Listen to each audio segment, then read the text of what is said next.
फिर दिन हुआ पुरानी रात का, करे सो शुक्र हम खुदा की जात का, खुदा की जात का, नया फिर दिन हुआ।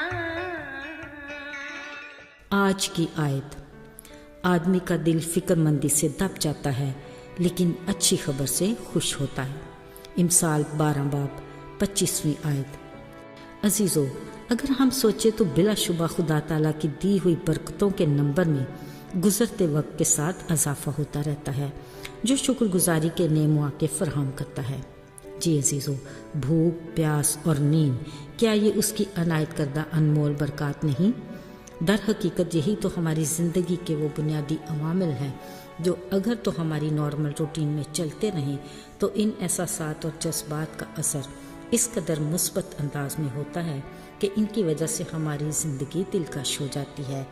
इसके बरक्स अगर इन तीनों अवामिल यानी भूख, प्यास और नींद के निज़ाम में ऊंच नीच होती रहे तो जिस्मानी कमज़ोरी के साथ मनफी सोच के बायस हमें डर और खौफ का सामना करना पड़ता है।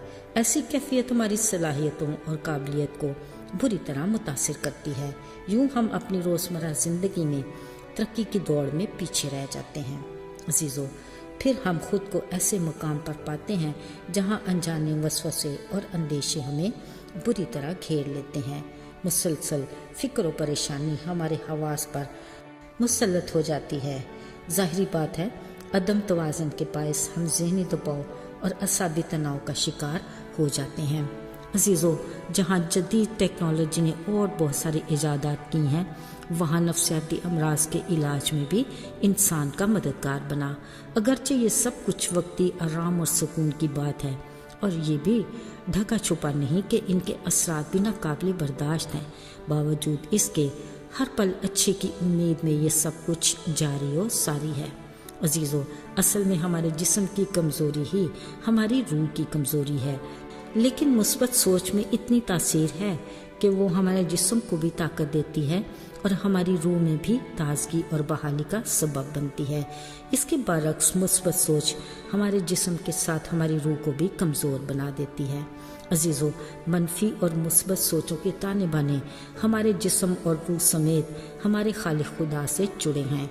कलाम मुकद्दस में दाऊद एक कलीदी किरदार का मालिक था, जिसको कम उम्र में ही इसराइल के मुस्तकबिल के बादशाह के तौर पर सैमुएल नबी के हाथों मसा किया गया।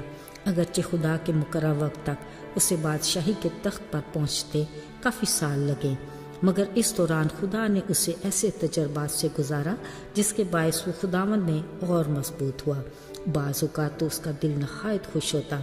ऐसे में वो रूह की ताजगी और पूरी जान से शुक्रगुजारी के तौर पर यकीनन साज और आवाज़ के साथ कहता होगा, मैं अपने पूरे दिल से खुदावंद की शुक्रगुजारी करूँगा, मैं तेरे सब अजीब कामों का बयान करूँगा, मैं तुझ में खुशी मनाऊँगा और मसरूर रहूँगा।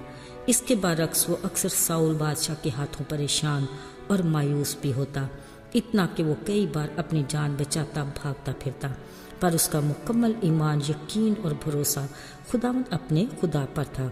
उसकी जान को तसल्ली थी कि वो उसे कभी नहीं छोड़ेगा। इसी सबब से उसकी रूह खुदावंद में शाद थी। अजीज़ों, आज भी हम एक ऐसे माशरे में रहते हैं जो गुजरते वक्त के साथ तब्दील होता रहता है। कभी खुशियों की ठंडी हवाएं तो कभी फिक्र परेशानी की तुंद और तेज़ आंधियाँ, जिसके बायस इंसानी जिस्म और जान और रूह नातवा हो जाते हैं। हत्ता कि आम इंसान तो क्या, ईमानदार भी ऐसी कैफियत का शिकार हो जाते हैं।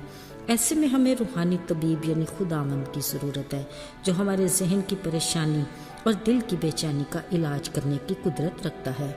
यकीनन उसकी कुर्बत और रफ़ाकत ही हमारी दवा और शिफा है, और उसका कलाम हमें बेदार रखता है, और उसके वादे हमारे ईमान की मजबूती और रूहानी ज़िंदगी में ताजगी का बायस हैं। बिलाशुबा फ़िक्रों की कसरत और परेशानियों के हजूम में उसकी तसल्ली हमारे दिल को शाद और हमारी रूह को उसकी मोहब्बत में मसरूर रखती है। उसकी तारीफ़ हो जो ये सब कुछ करने की कुदरत रखता है। आइए दुआ करें।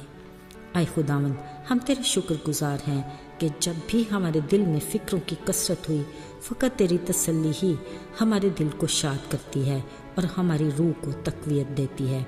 تو ہی ہماری آس اور امید ہے۔ اسی ایمان سے ہمیں ہر روز آگے بڑھا، یسوع کے مبارک نام میں، آمین۔